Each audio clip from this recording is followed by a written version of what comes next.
무서우니까 이제 가평에 사는 친구한테 전화를 했거든요. 아, 네. 나 지금 이런 상황이다. 그러니까 친구가 물어보더라. 너 어디로 오고 있냐? 고속도로인데 뭔 컨설이냐? 나 고속도로 안 가고 여기 춘천댐 해가지고 국도로 간다. 그러니까 친구가 거기는 그 근방 사람들이 잘 안 이용하는 길이라고 하더라고. 일단은 엄청 위험하고. 만들어진 지 오래된 길 중에는 좋지 않은 소문이 도는 길들이 있습니다. 그 길에선 유독 큰 사고가 많이 일어난다. 그 길을 지나다가 무서운 무언가를 마주쳤다.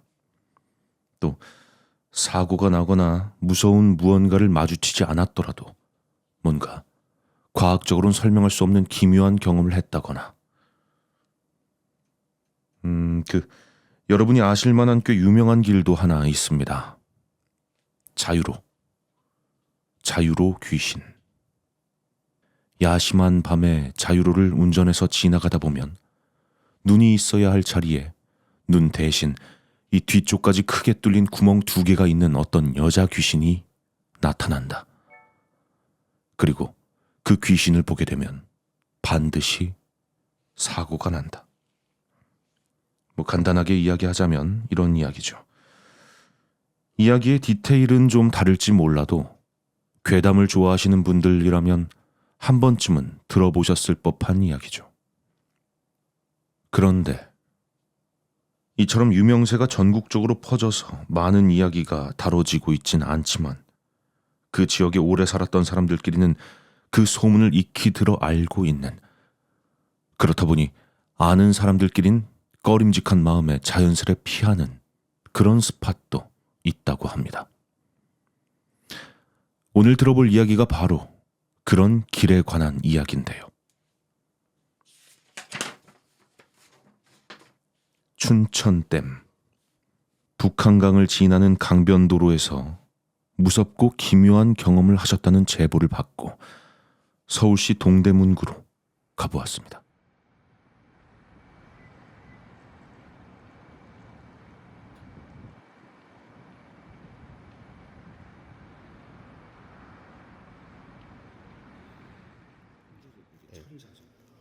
그때 저희 외할머니가 엄청 좀 아프셔가지고 이제 어머니가 이제 외할머니 댁에 계시면서 할머니를 모시고 계셨어요. 근데 춘천이어서 이제 어머니 뵙고 할머니한테 인사드리고 이제 주말에 이제 금요일 밤인가 가서 이제 토요일 날 이제 집에 다시 오려고 그렇게 금요일 밤 처음에 주말이었거든요. 그래서 뵙고 오는데 지금은 이제 안 쓰는 길인데 가평에서 춘천을 가는 국도가 있어요. 근데 거기는 이제 산 옆에 이제 꼬불꼬불한 그런 길이거든요. 아, 뭔지 알 것 같아요.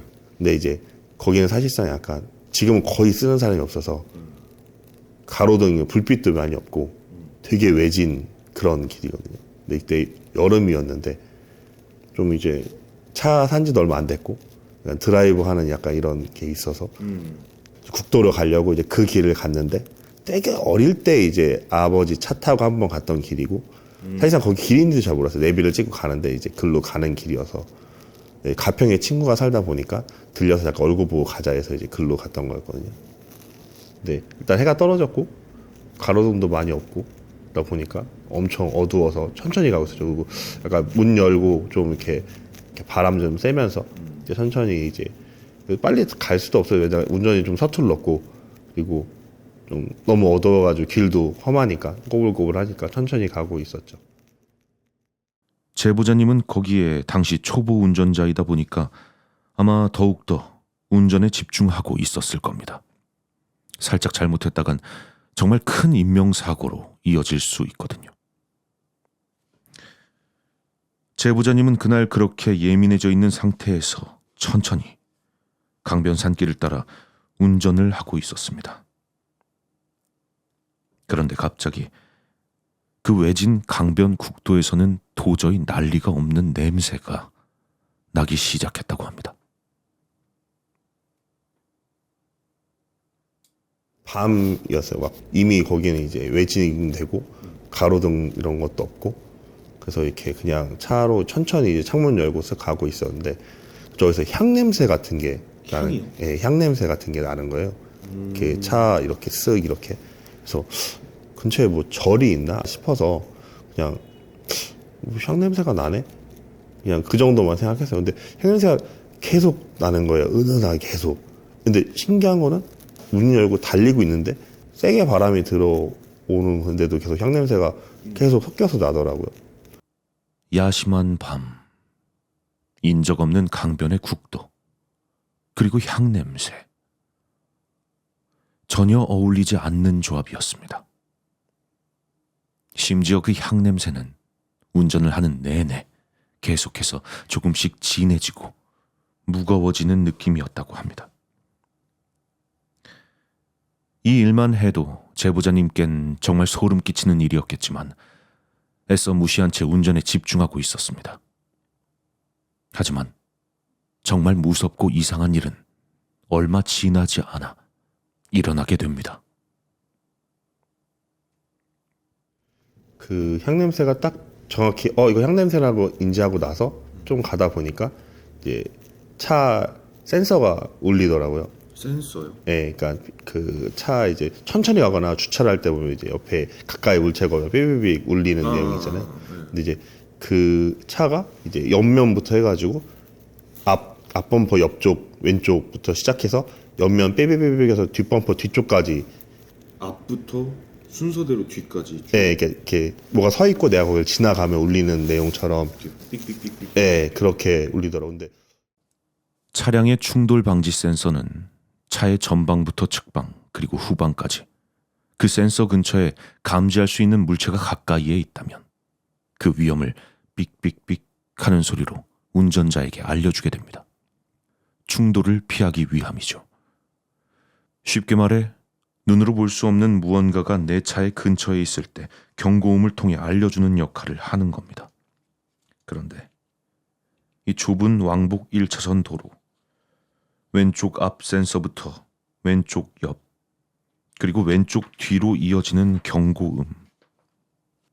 이 제보자님의 차량 센서의 경고음을 토대로 해석을 해보자면 아주 깜깜한 한밤중에 인적 없는 좁은 왕복 1차선 도로의 중앙선 쪽에 무언가가 있었고 그 무언가를 제보자님이 아주 가까이에서 스쳐 지나갔다고 볼 수 있습니다. 그렇다면 지나온 그곳엔 반드시 무언가가 있어야 했지만 제보자님은 아무것도 보지 못했습니다. 이것만 해도 충분히 이상하고 무서운 일이었지만 그때까지도 이 제보자님은 그저 차량 센서에 오류거나 본인이 잘못 들었을 것이라 생각하고 다시 정신을 차리고 운전을 하기 시작했습니다. 처음에는 이제 약간 뭐지 오류인가 싶었거든요.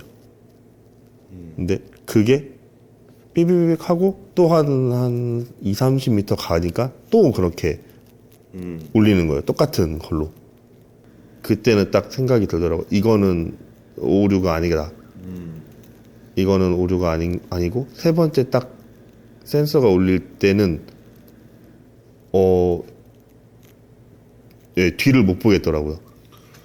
이게 뭔가 서 있는 게 분명히 서 있는 거를 지나왔으니까 울렸을 거 아니에요, 센서가. 근데 그 뒤에 뭐가 서 있는지를 볼 수가 없더라고요. 이게 너무나 무서워서 확신이 있었거든요. 이거는 귀신이다. 귀신이라는 생각이 들었다고 합니다. 그도 그럴 만한 게 장소와 상황에 전혀 어울리지 않는 향냄새와 그리고 이어진 차량 충돌 감지 센서의 오작동까지. 너무 무서웠던 제보자님은 빠르게 그 장소를 빠져나왔다고 합니다. 여기까지였다면 그저 제보자님의 착각이라고 생각할 수 있겠지만 귀신이었을 것이란 제보자님의 생각이 확신으로 바뀌기까지는 얼마 걸리지 않았습니다. 너무 무서워서 창문은 다 올리고 이제 좀 빨리 갔어요.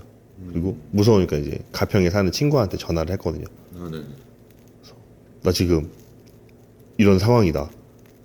그러니까 친구가 물어보더라고. 너 어디로 오고 있냐? 고속도로인데 뭔 컷소리냐?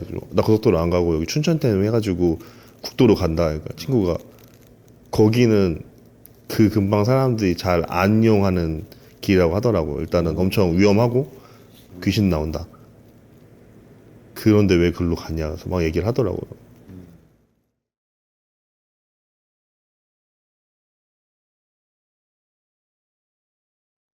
깊은 밤, 인적 하나 없는 강변의 도로에서 겪은 무섭고 기묘했던 경험. 정말 귀신의 장난이었을까요? 여러분은 어떻게 생각하시는지 궁금합니다. 여러분의 생각을 댓글로 남겨주시기 바라겠습니다.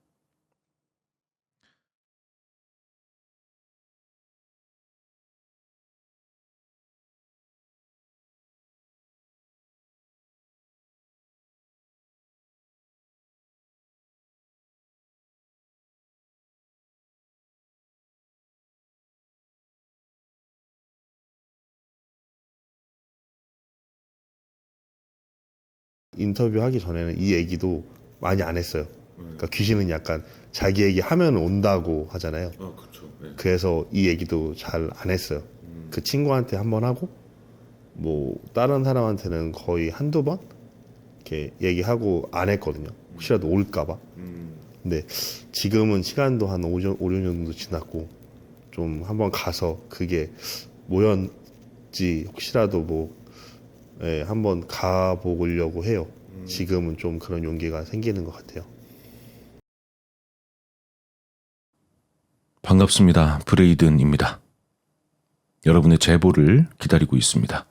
제가 이쪽에 메일 주소 띄워둘 테니까 여러분의 이야기, 재밌는 이야기가 있다면 메일 주소를 통해 제보 부탁드리겠습니다. 감사합니다.